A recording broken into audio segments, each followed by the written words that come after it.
અત્યારે હાલ મારા મિત્રના ઘરે છું અને અમેરિકામાં અહીંયા ઘર કેવા હોય છે તમને ઘરની ટૂર કરાવું કે આ જે ઘર છે મારા મિત્રનું એ બતાવું તમને. સૌથી પહેલાં આ રીતે ગેરાજ હોય, ત્યાં બહાર તમે અહીંયા ગાડી મૂકી શકો.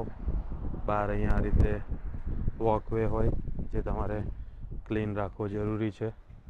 આ ગરાજ જે છે એમની જે ગાડી છે ટેસ્લા એ ચાર્જ થઈ રહી છે. એટલે ગરાજમાં તમારે અહીંયાથી પણ એન્ટ્રી હોય.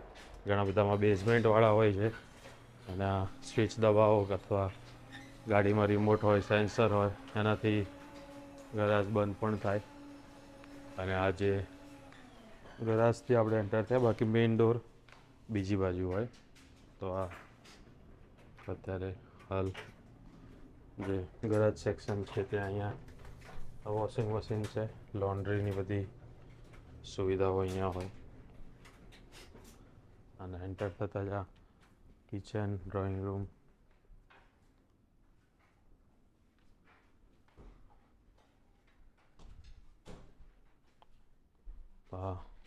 પાછળ અત્યારે હાલ ભાગ છે. દરેક ઘરની પાછળ આ પ્રકારનું માહોલ હોય.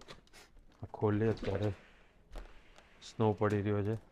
આ જારી છે જે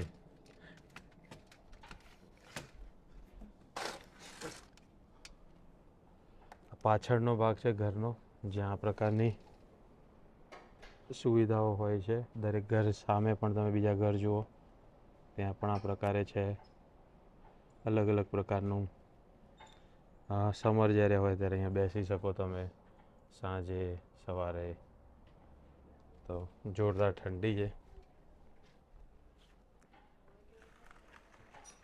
આ જે છે ડ્રોઈંગ રૂમ, આ કિચન સરસ મજાનું. તો આ અહીંયાથી પહેલાં બેઝમેન્ટમાં જતા આવીએ. બેઝમેન્ટ છે તો મોટાભાગના ઘરમાં અહીંયા બેઝમેન્ટનું એક કલ્ચર જે છે હોય છે. દરેક જગ્યાએ બેઝમેન્ટ મોટે ભાગે હોય છે. બેઝમેન્ટમાં કાર્પેટ હોય. અહીંયા આ જે છે આ લોકોએ સરસ મજાનું પ્રોજેક્ટર લગાવ્યું છે. સમય મળે ત્યારે તમે જોઈ શકો ફિલ્મ, મૂવી, સિરીઝ બધું જ. તો આ પ્રોજેક્ટર છે અને અહીંયા સોફા છે અને આ બાળકોના રમવા માટેના રમતગમતના સાધનો. બહાર ઠંડી હોય છે, બાળકો ઘણીવાર બહાર ના જઈ શકે એટલે બેઝમેન્ટનો ઉપયોગ આ રીતે કર્યો છે આપણે. મોટું છે બેઝમેન્ટ. સ્ટોરેજ જે છે આપણું ઇન્ડિયન હાઉસહોલ્ડ હોય એટલે સ્ટોરેજ તો વ્યવસ્થિત જોઈએ જ. બધા ડબ્બા, ખાસ કરીને મમ્મીઓનું જે મનપસંદ કહેવાય એ વિસ્તાર છે સ્ટોરેજ. કારણ કે મમ્મીઓના ઘર બનાવો તમે એટલે પ્રોપર એમને બધી સાધન સામગ્રી મૂકવાની જગ્યાઓ જોઈએ જ. હજુ પણ આ કોર્નરમાં પણ સોફા છે સરસ મજાના. હા, બીજું એક આ રિસેપ્શન ટેબલ જેવું છે. અને વોશરૂમ છે બેઝમેન્ટનું. અને અહીંયા 2 વે વોશરૂમ છે. અહીંયાથી પણ એન્ટર થઈ શકાય, સરસ મજાનું. અને આ બેડરૂમ છે બેઝમેન્ટની અંદરનો. તો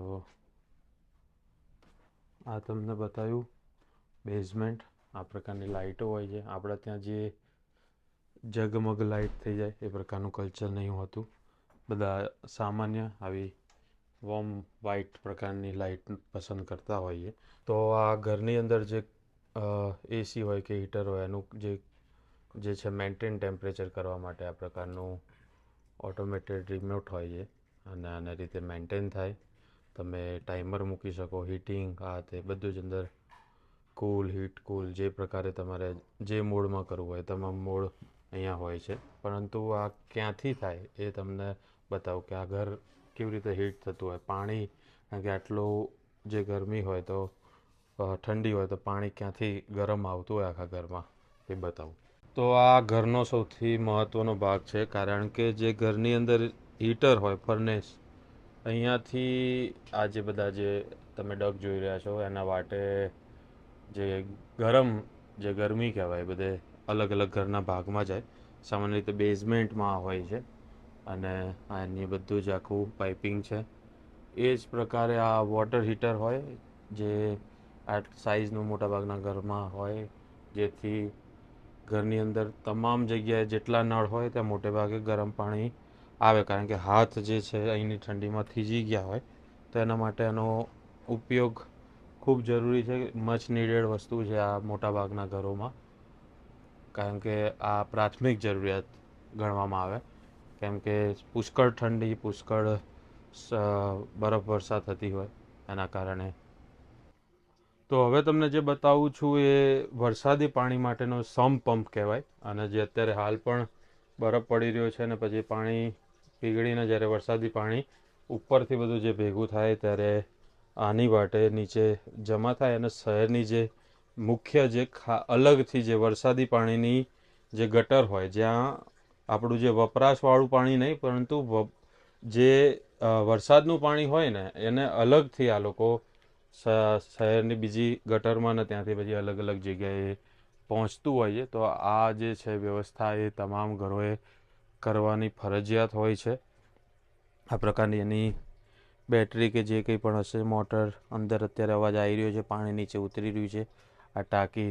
એટલે વરસાદી પાણીનો જે નિકાલ છે એ કેટલો જરૂરી છે. અને આપણે ત્યાં વરસાદી પાણી ભરાવવાનું સોસાયટી હોય કે અપાર્ટમેન્ટ્સ હોય, દરેક જગ્યાએ એની પુષ્કળ સમસ્યા હોય છે, પરંતુ અહીંયા એને લઈને ખાસ વ્યવસ્થા છે ને આ જે વ્યવસ્થાઓ છે એ ફરજિયાત કરવાની રહેતી હોય છે.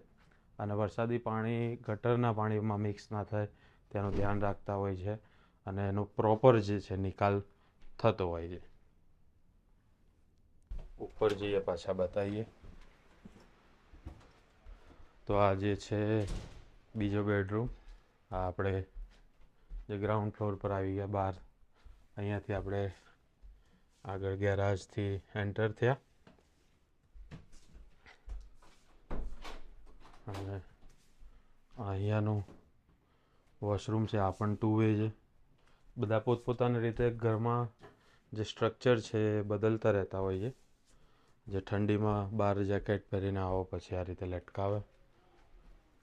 અને આ જે છે મંદિર રૂમ તરીકે ઉપયોગ કરે છે. સરસ મજાનું મંદિર છે અને ગણપતિ દાદાથી લઈને બધા ભગવાન.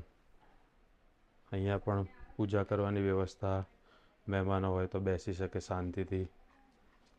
સામે જે છે ડાઇનિંગ એરિયા છે. રસોડાથી સીધો અહીંયા આ જે ડાઇનિંગ ટેબલ છે. ઉપર હવે જઈએ બતાવીએ અહીંયા કાર્પેટ મોટા ભાગે ઉપયોગ સારો એવો થતો હોય છે, કારણ કે ઠંડીની અંદર પગ અહીંયા તમે ઘરમાં પણ એટલી ઠંડી ફીલ થાય કે પગ તમારા થીજી જાય. તો આ ઉપર પહોંચી ગયા. આ ઝુમર લગાવેલું છે સરસ. આ બેડરૂમ છે. પછી આ માસ્ટર બેડરૂમ. સરસ મજાનું આ લાકડાનો બેડ છે. આ એકદમ મોટી સાઇઝનું માસ્ટર બેડરૂમ. ત્યાં પણ સોફા, રિક્લાઇનર.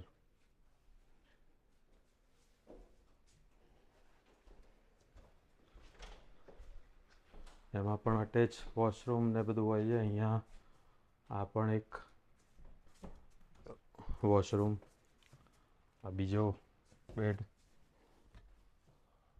આ પ્રકારની લાઇટ પણ હોય છે. બધું જ પાછું આપણે જે હોમ ડિપોનો વિડીયો બનાવ્યો હતો, અત્યારે હાલ મને આ રૂમ આપ્યો છે. અહીંયા છેલ્લા અઠવાડિયાથી છું અને આ પ્રકારની સ્વિચો આપણે જોઈએ. હજુ આ એક બીજો રૂમ છે. તો એક આપણે ત્યાં અતિશય જે ફર્નિચર હોય એ પ્રકારનું નથી, પણ મિનિમલિસ્ટિક પણ એકદમ સારું લાગે અને બધી જ જરૂરિયાતો પૂરી થાય એ પ્રકારના ફર્નિચરનો ઉપયોગ અહીંયા જનરલી બધા કરતા હોય છે. અહીંયાથી સામે તમને જો સરસ માહોલ દેખાઈ રહ્યો, બહાર જે સવારથી બરફ પડી રહ્યો છે. તો આ પ્રકારના ઘર હોય છે અને અલગ અલગ એરિયામાં અલગ અલગ એની કિંમત હોય છે. પોતપોતાની રીતે બધા જે અહીંયા વર્ષોથી રહેતા હોય, અપાર્ટમેન્ટ્સ હોય, આ રીતના ઘર હોય, જ્યાં જેની જેવી વ્યવસ્થા એ રીતે ધીમે ધીમે લોકો વસતા હોય છે. ખાસ કરીને આપણા ગુજરાતીઓ, ઇન્ડિયન્સ બધા. અને લોકાલિટી અહીંયા જોઈએ તો આજુબાજુ બીજા બધા એના જે સ્થાનિકો છે એ છે. અને તમામ લોકો જ્યારે આવીને વસે ત્યારે દરેકનું સપનું હોય કે ઘર લઈએ અને પછી ધીમે ધીમે જે રીતે સ્ટેબલ થાય, વ્યવસાય વેપાર સારી રીતે કરી શકે, પછી આ ઘર જે હંમેશા આપણી પ્રાથમિક જરૂરિયાત હોય છે એ લોકો પૂરી કરતા હોય ને ઘર વસાવતા હોય. તો તમને કેવું લાગ્યું અમેરિકાનું આ ઘર અને અમેરિકાના ઘરનો વિડીયો? તમે કોમેન્ટ બોક્સમાં જરૂરથી જણાવજો. લગભગ આ ઘરની કિંમતની વાત કરું તો $6.5-7 લાખ ની આજુબાજુનું હોય છે. એની આજુબાજુની રેન્જ અલગ અલગ બધી રેન્જમાં હોય. તો જેવો વિસ્તાર એ પ્રકારે ભાવ આપણા ત્યાં જેમ હોય એમ. તો તમે કોમેન્ટ કરીને જણાવજો તમને કેવી લાગી આ ઘરની ટૂરનો વિડીયો, કેવો લાગ્યો. તો બસ, અને આગળનો બ્લોગ પણ જોતા રહેજો, તમને બતાવતા રહીશું. Thank you very much.